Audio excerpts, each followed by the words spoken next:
सबको जय यीशु।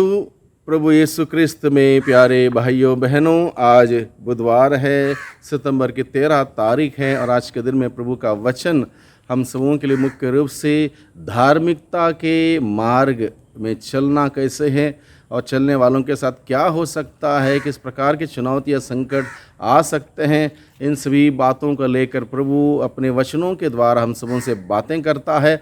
मैं आप सभी लोगों का हार्दिक स्वागत करता हूं प्रभु की बातों को सुनने के लिए, उसको समझने के लिए और उन वचनों के अनुसार जीवन बिताने की शक्ति मांगने के लिए मैं आप सभी लोगों का हार्दिक स्वागत करता हूं। जैसे कि सुसमाचार में लिखा है, ईसा ने अपने शिष्यों की ओर देखकर कहा, धन्य हो तुम जो दरिद्र हो, स्वर्ग राज तुम लोगों का है।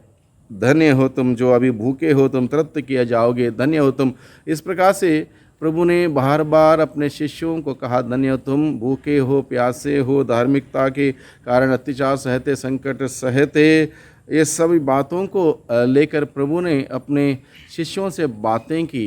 ये कुल मिला के बातें क्या है, प्रभु अपने शिष्यों को और उनके अनुसरण करने वाले लोगों से यह कहता है, प्रभु अपने मार्ग बताता है, धार्मिकता के मार्ग के बारे में बताता है और धार्मिकता के मार्ग में चलने का या उसमें आगे बढ़ने का तात्पर्य यह है कि ये जो बातें बताई उन सभी बातों का सामना करना, संकट हो, पीड़ा हो, परेशानी हो, चुनौती हो, इसका सामना करना हम सबों के लिए आवश्यक हो जाता है। अन्यथा कोई धार्मिकता के मार्ग में आज के दिन में आगे नहीं बढ़ सकता। इसलिए प्रभु कहता है, धन्य हो तुम जो दरिद्र हो, यानी कि धार्मिकता के मार्ग में बढ़ने के लिए हमें एक प्रकार की दरिद्रता स्वीकार करनी होगी।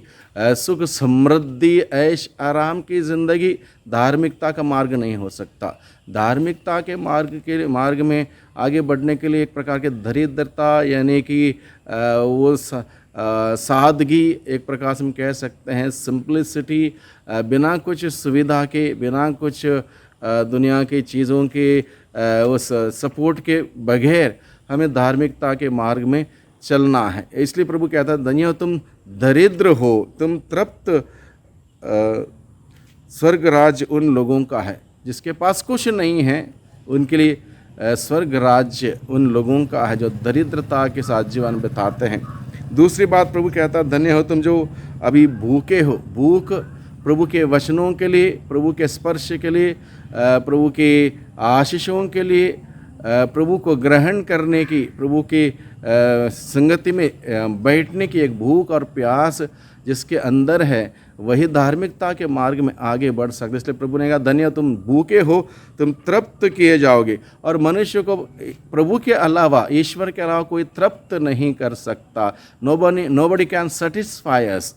इसलिए प्रभु कहता है, तुम तृप्त किए जाओगे। प्रभु चाहता है कि हमें तृप्ति मिले, संतुष्टि मिले, और संतुष्टि सिर्फ और सिर्फ प्रभु में ही मिल सकती है। जैसे कि संत अगस्तीन स्वयं कहता है इस बात को, हमारा दिल तब तक तड़पता रहे जब तक वह प्रभु में एक ना हो, यानी कि प्रभु में ही वो तृप्ति, वो आनंद, वो खुशियाँ मिल सकती है। आगे प्रभु का वचन कहता है, धन्य हो तुम जो अभी रोते हो। अभी जो रोते हो, यानी कि इसका तात्पर्य ये हो सकता है जो अलग अलग प्रकार का दुख उठाते हैं, अलग अलग प्रकार से जिसके साथ सताव का सामना करना पड़ता है। लोग अलग अलग प्रकार से बदनामी करते हैं या नाम खराब करते हैं, वो ये प्रकार का दुख है जो रोते हैं। सच्चाई के मार्ग पर चलना भी आज के दिन में बहुत कठिन है। अनेक लोग उसका विरोध करेंगे, और ऐसे लोग जो रोने वाले, यानी कि सच्चाई के लिए, ईमानदारी के मार्ग में, न्याय के मार्ग में चलने के लिए, प्रेम के मार्ग में चलने के लिए जो चुनौती कष्ट उठाते हैं, जो रोते हैं, उनके लिए प्रभु क्या कहता है, तुम हंसोगे। यानी कि वो सारा रोना, तपस्या, सब कुछ जो हम करते हैं वो हमें एक दिन खुशियाँ प्रदान करेगा, स्वर्ग राज्य ले जाएगा, यानी कि हम आनंदित होंगे। आगे प्रभु का वचन कहता है, धन्य हो तुम जब मानव पुत्र के कारण लोग तुमसे बैर करेंगे, तुम्हारा बहिष्कार और अपमान करेंगे। बहिष्कार करना, अपमान करना और ये सब अलग अलग प्रकार से सताए जाना, ये उस व्यक्ति के लिए जो प्रभु के मार्ग में चलना चाहता है, धार्मिकता के मार्ग में चलना चाहता है, प्रभु के बताए हुए मार्ग पर चलना चाहता है, उसके साथ बहिष्कार भी होगा, उसके साथ अपमान भी होगा और उसका नाम घृणित समझकर लोग निकाल देंगे, ऐसा भी हो सकता है। इसलिए इन सभी बातों से प्रभु हमें बताता है हमें डरने की, घबराने की, हिम्मत हारने की ज़रूरत नहीं है, क्योंकि ये सारे चीज़ें जिसका हम सामना करेंगे या सामना करते हैं या सामना करना पड़ सकता है, ये सारे एक दिन हम सबों के लिए आशीष का कारण साबित होंगे। इसलिए प्रभु कहता है उस दिन उल्लसित हो और आनंद मनाओ, क्योंकि स्वर्ग में तुम्हें महान पुरस्कार प्राप्त होगा। अगर ऐसा करेंगे स्वर्ग राज्य हमें प्राप्त होगा, स्वर्ग में आनंद प्राप्त होगा। भले इस धरती पर दुख सहने पड़ेंगे, कष्ट सहने पड़ेंगे, पीड़ा सहनी पड़ेगी, सच्चाई के मार्ग पर चलने के लिए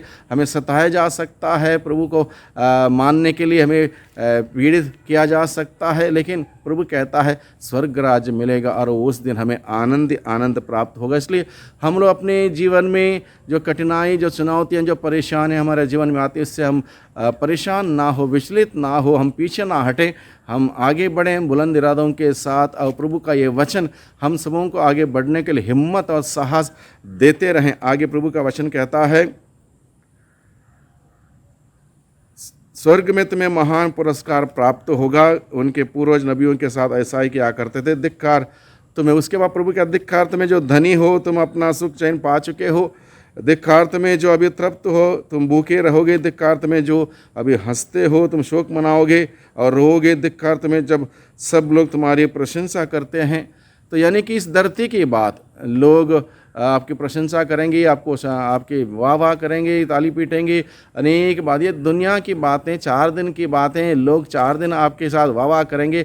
लेकिन इन सभी लोगों के साथ चलना, इनके रास्ते पर चलना, दुनिया के रास्ते पर चलना, दुनिया के मूल्य सिद्धांत के अनुसार चलना, ये रास्ता कभी भी स्वर्ग नहीं ले जाएगा। इसलिए प्रभु कहता है धिक्कार तुम लोगों को ऐसे रास्ते पर चलते हो जो चौड़े में फाटक, जिसमें कोई त्याग तपस्या नहीं है, वो मार्ग नरक ले जाता है। धिक्कार तुम्हें। इसलिए प्रभु कहता है धन्य उनके लिए कहता है जो तकलीफ परेशानी उठा के प्रभु के मार्ग में चलने के लिए हमेशा आगे बढ़ते हैं, उनके लिए प्रभु कहता है तुम धन्य हो। यहाँ पर कहता है प्रभु धिक्कार तुम्हें, तुम शोक मनाओगे और रोओगे। धिक्कार तुम्हें जब सब लोग तुम्हारी प्रशंसा करते हैं। उनके पूर्व झूठे नबियों के साथ ऐसा ही किया करते। लोग प्रशंसा करेंगे, वाह करेंगे, इनके पीछे मत जाओ, प्रभु के पीछे जाओ। प्रभु ये कहता है प्रभु के पीछे जाने का मतलब क्रूस उठाना, तकलीफ उठाना, आत्मत्याग करना, अपनी इच्छाओं को त्यागना, अपनी योजनाओं को प्रभु के सम्मुख रखना, प्रभु पर निर्भर होकर जीना, प्रभु के बल पर, प्रभु के आत्मा पर निर्भर होकर जीना, ये क्रिस्तीय जीवन है। इस प्रकार से क्रिस्तीय जीवन की धार्मिकता के बारे में प्रभु हम सबों को आज के दिन में सिखाता, समझाता है। भाइयों बहनों, बड़ा सुंदर संदेश प्रभु हम सबों को देता है।